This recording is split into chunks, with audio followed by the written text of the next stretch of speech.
Salam sejahtera, salam sehat, dan salam damai dalam kasih Tuhan. Anak-anak yang terkasih, pada hari ini kita kembali melanjutkan materi pembelajaran agama kita. Kalau minggu yang lalu kita sudah membahas mengenai aku memiliki kemampuan, setiap orang memiliki kemampuan. Mari pada hari ini kita menyadari bersama bahwa kemampuanku pun memiliki keterbatasan. Artinya, selain kita memiliki kemampuan, kita juga menyadari kita memiliki keterbatasan. Nah, anak-anak yang terkasih, setiap manusia pasti memiliki kemampuan di dalam dirinya. Seperti yang sudah kita bahas minggu yang lalu. Namun demikian, tidak ada seorang manusia pun yang memiliki kemampuan yang tidak ada batasnya. Selalu ada batas. Artinya apa? Setiap manusia memiliki keterbatasan. Nah, contoh ada beberapa macam keterbatasan dalam diri manusia. Yang pertama, kita bisa lihat di sini keterbatasannya adalah keterbatasan fisik. Jadi, manusia hanya yang memiliki keterbatasan fisik. Apa saja contoh dari keterbatasan fisik? Misalnya, ada yang mengalami cacat fisik, ada yang pernah mengalami sakit. Artinya apa? Fisik kita ketika sakit, ada batasnya. Jadi tidak selalu kuat dan sehat terus, tetapi ada keterbatasan yang dimiliki oleh setiap orang secara fisik. Merasa lelah, lari lalu capek, lelah, tidak mampu. Merasa ngantuk, tidak bisa mata kita terbuka terus-menerus. Ada saatnya kita ngantuk dan sebagainya. Tidak kuat mengangkat beban yang berat. Nah, ini contoh-contoh mengenai keterbatasan secara fisik. Lalu juga ada di dalam kehidupan bersama dengan masyarakat, ada yang namanya keterbatasan sistem budaya. Apa contohnya? Ada budaya melarang warganya untuk merantau. Masih ada. Ada kebiasaan-kebiasaan masyarakat yang sulit diubah sehingga itu membatasi gerak, membatasi hidup manusia. Contoh dulu ada budaya bahwa perempuan itu tugasnya adalah di rumah saja. Nah, ini contoh keterbatasan yang dimaksud dengan keterbatasan sistem budaya. Lalu kemudian berikutnya ada keterbatasan intelektual, artinya pengetahuan. Nah, ini contohnya, ketika seseorang berpikir lambat, susah untuk menghafal nama. Nah, ini keterbatasan intelektual. Susah untuk menghafal jalan. Susah untuk mengingat wajah dan seterusnya. Ini lambat dalam berhitung. Wah, kalau ada juga yang hafalannya kuat, tapi kalau sudah rumus-rumus, dia susah.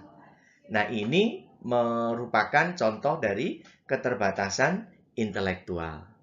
Lalu kemudian juga ada keterbatasan ekonomi. Nah, ini kondisi ekonomi mengalami kemiskinan, tidak mampu untuk membayar uang sekolah, tidak mampu untuk membeli makanan, dan sebagainya. Jadi ada keterbatasan di bidang ekonomi.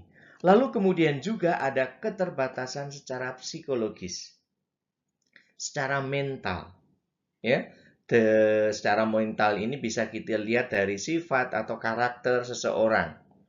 Misalnya sebagai contoh, seorang yang tertutup, banyak mengalami keterbatasan, pemalu. Kalau misalnya diminta ini, aduh, saya malu. Nah, keterbatasan. Ada rasa takut, ya, penakut. Takut itu juga menunjukkan keterbatasan. Takut ketinggian, takut bahaya. Jadi setiap manusia memiliki keterbatasan. Hanya saja sama seperti kemampuan, setiap manusia kemampuan berbeda-beda. Demikian pula dengan keterbatasan.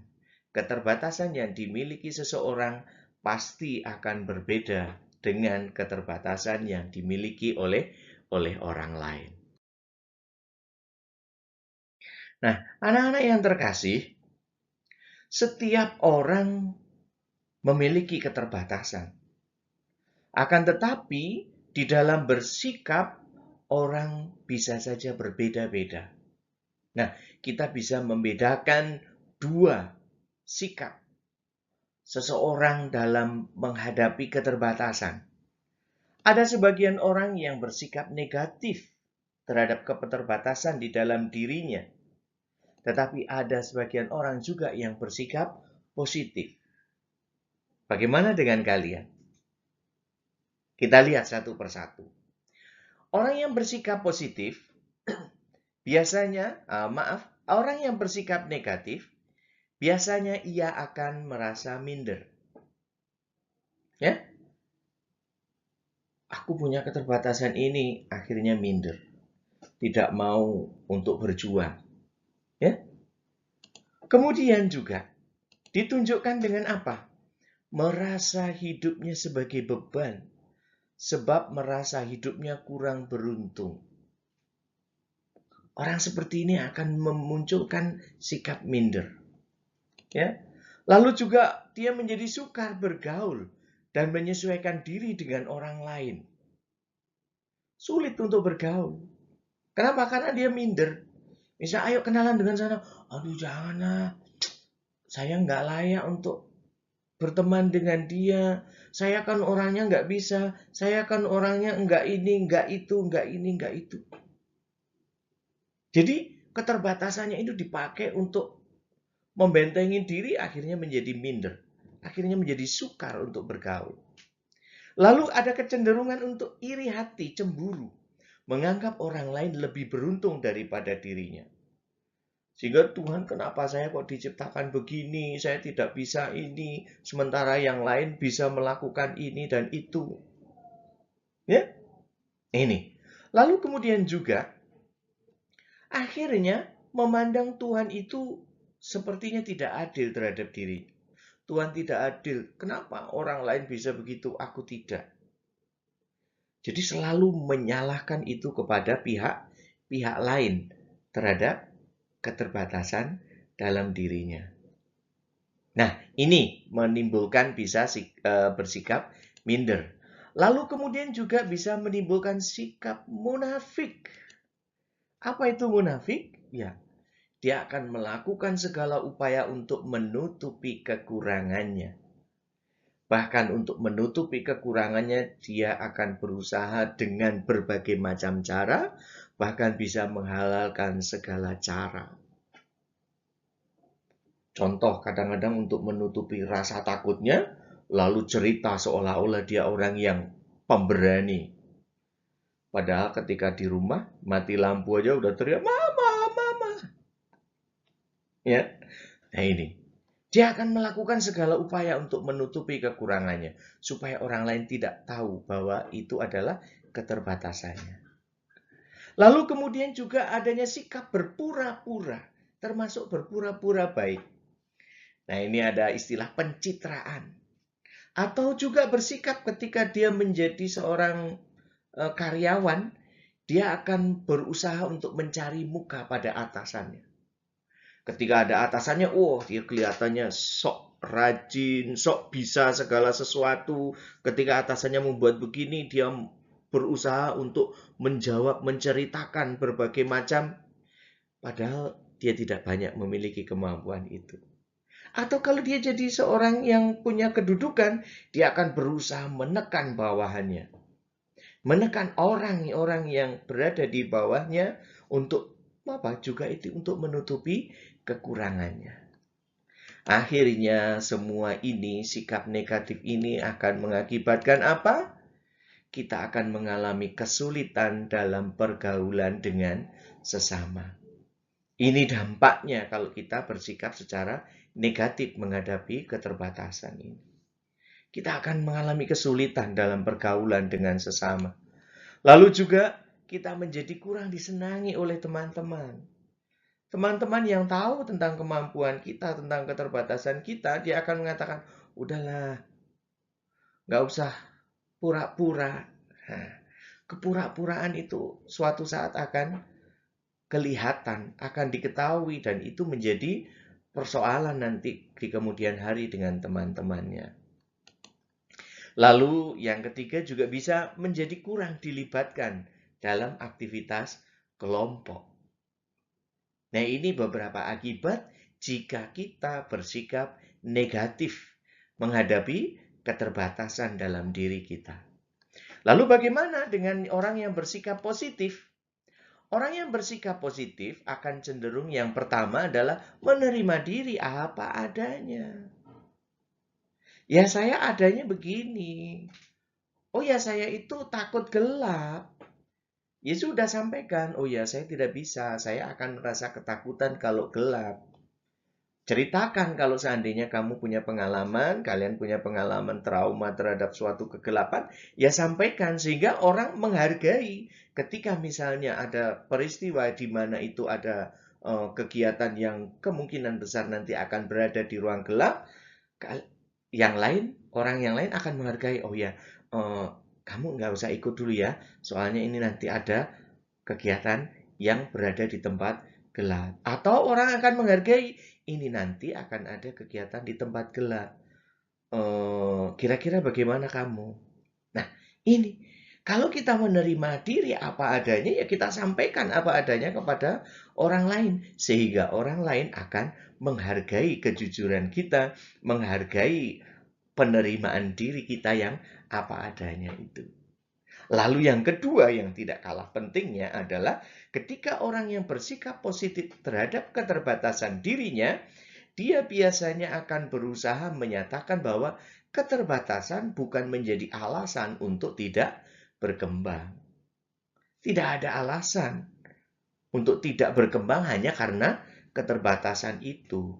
Kita tahu ada banyak orang-orang yang punya keterbatasan fisik misalnya, cacat misalnya, tetapi dia mampu untuk berkreasi, mampu untuk berkreativitas di dalam kehidupan sehari-hari. Bahkan dia mampu untuk menghasilkan karya-karya yang luar biasa, menghasilkan prestasi-prestasi yang luar biasa, yang mungkin tidak dapat dilakukan oleh orang yang tidak memiliki keterbatasan fisik itu.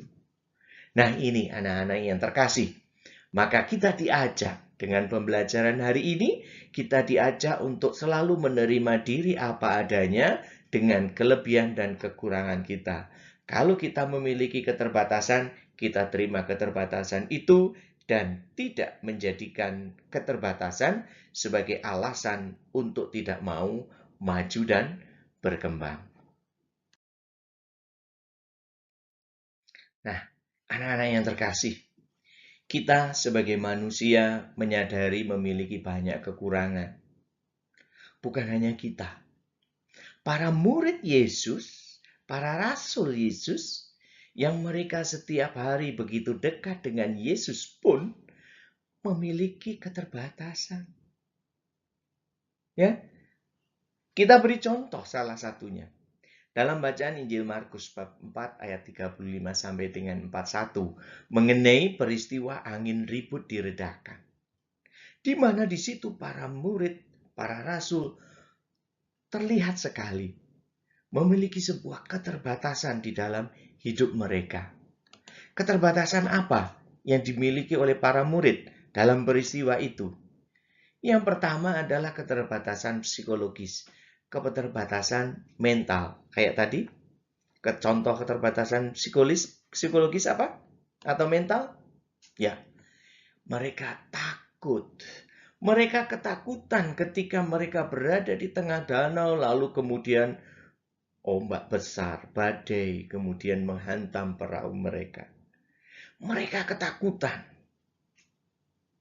Padahal di situ ada Yesus. Maka dari situ selain mereka memiliki keterbatasan mental karena rasa takutnya, mereka memiliki keterbatasan iman atau kepercayaannya. Mereka tidak melihat bahwa, oh di sini kan ada Yesus, kita pasti selamat. Tidak mungkin Yesus akan tenggelam. Tidak. Tetapi mereka ketakutan. Lalu bahkan kemudian teriak-teriak, Yesus, Yesus. Dibangunkannya lah Yesus. Lalu kemudian mereka berbicara kepada Yesus. Nah, ini yang menunjukkan apa? Bahwa murid Yesus pun mengalami keterbatasan. Yaitu rasa takut dan keterbatasan dalam kepercayaannya kepada Yesus. Bahkan Yesus pun juga menegur, mengapa kamu tidak percaya?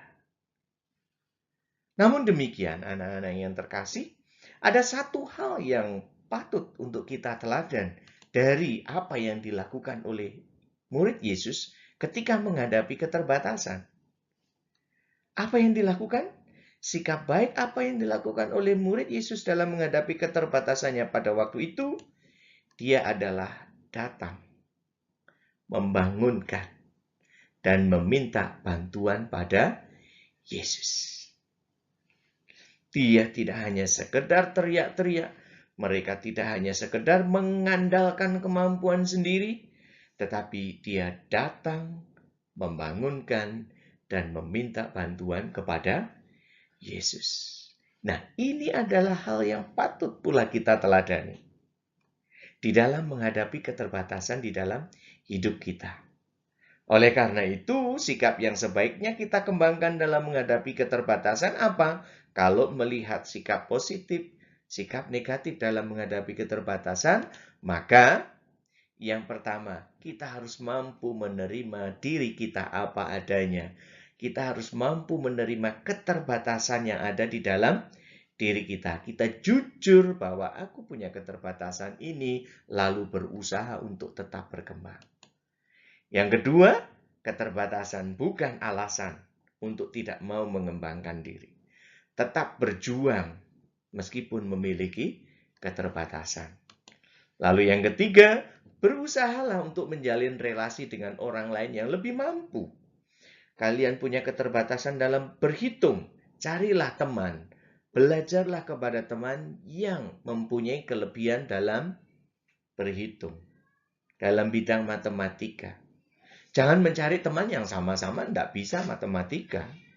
Ya nanti tidak akan ada perkembangan. Ya belajarlah bersama yang lebih mampu. Dan kemudian yang meneladan murid Yesus adalah apa? Berdoalah dan mohon bantuan kepada Tuhan. Artinya apa? Menyertakan Tuhan di dalam setiap langkah hidup kita dalam menghadapi berbagai macam keterbatasan di dalam diri kita. Nah, ini anak-anak yang terkasih, bahwa setiap manusia memiliki keterbatasan. Tetapi, janganlah keterbatasan dijadikan sebagai alasan untuk tidak mau mengembangkan diri. Terima diri apa adanya, tetap berjuang dan belajar bersama orang yang lebih mampu, dan jangan lupa menyertakan Tuhan di dalam setiap langkah hidup kita. Demikian ini penjelasan Pak Atrik mengenai aku memiliki keterbatasan atau kemampuanku terbatas. Silahkan nanti kalian memproses kembali, mendalami ini kembali dengan bacaan kitab suci dari Injil Markus bab 4 ayat 35 sampai dengan 41. Tuhan menyertai kita semua. Amin.